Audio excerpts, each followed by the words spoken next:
Jerusalem tout joyeux, au pays de la vie, au pays de bonheur, au royaume d'amour. Vous qui marchez encore, sans Dieu dans la folie, on dit que voulez-vous y venir dès ce jour? Voulez-vous y venir dès ce jour?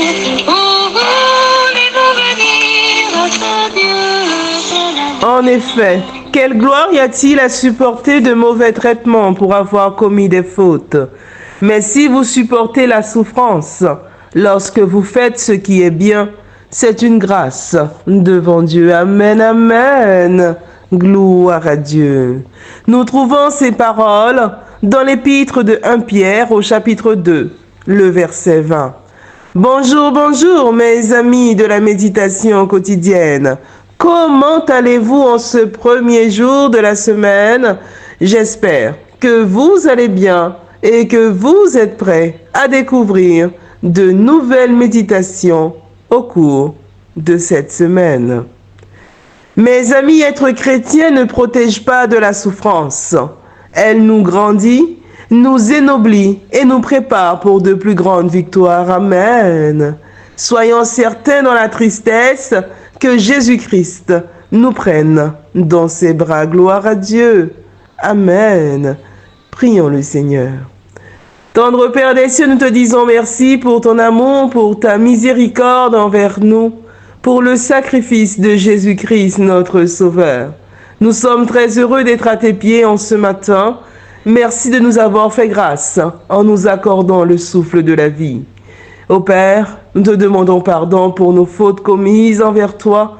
Lave-nous, purifie-nous, je t'en supplie, dans le sang de l'agneau, et aide-nous chaque jour à refléter le caractère de Jésus-Christ.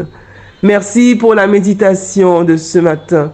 Ô Père, nous ne pouvons rien faire sans toi. Merci de nous aider à rester attachés à toi et à ta parole de vérité. Nous te prions pour toutes les personnes qui passent par des moments difficiles. Ô Père, puisses-tu dire un mot. Je ne t'ai pas prié parce que je suis bonne et digne à tes yeux, mais je t'ai prié dans le précieux nom de Jésus-Christ, ton Fils, qui vit et qui demeure au siècle des siècles. Amen. Mes amis, notre méditation de ce matin a pour titre « Dieu m'a délivré ». Amen. Notre verset à mémoriser, nous le trouvons dans le livre de 2 Samuel, au chapitre 22, le verset 18, la version Semeur, qui nous dit ceci.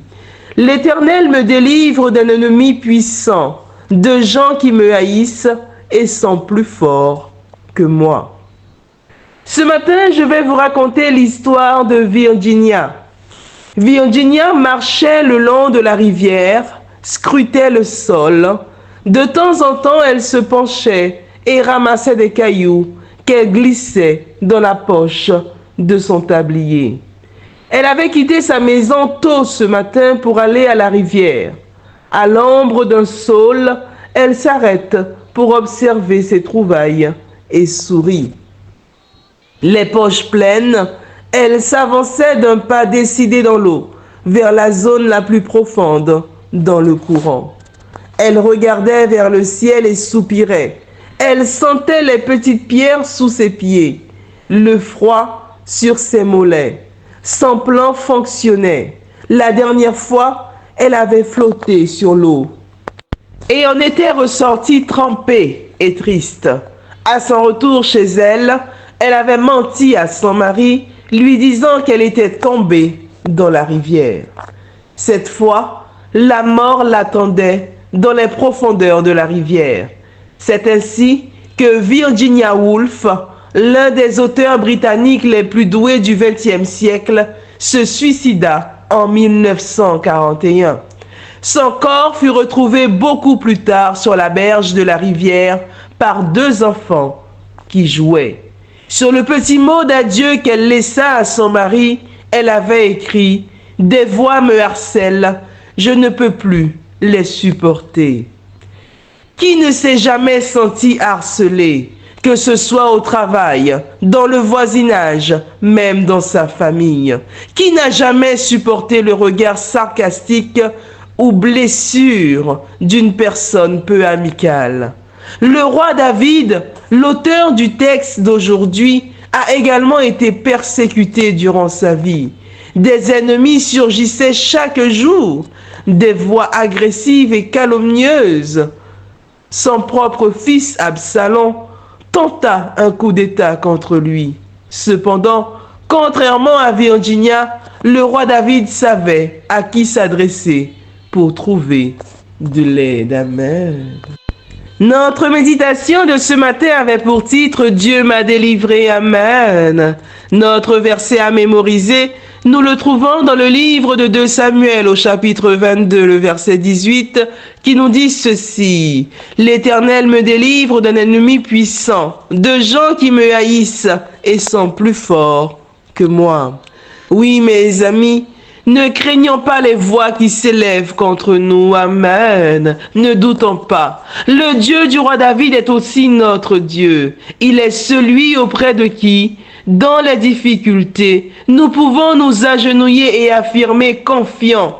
Dieu me délivre d'un ennemi puissant, de gens qui me haïssent et sont plus forts que moi. Oui, mes amis, soyons convaincus en ce matin que Dieu nous délivre d'un ennemi puissant, de gens qui nous haïssent et sont plus forts que nous.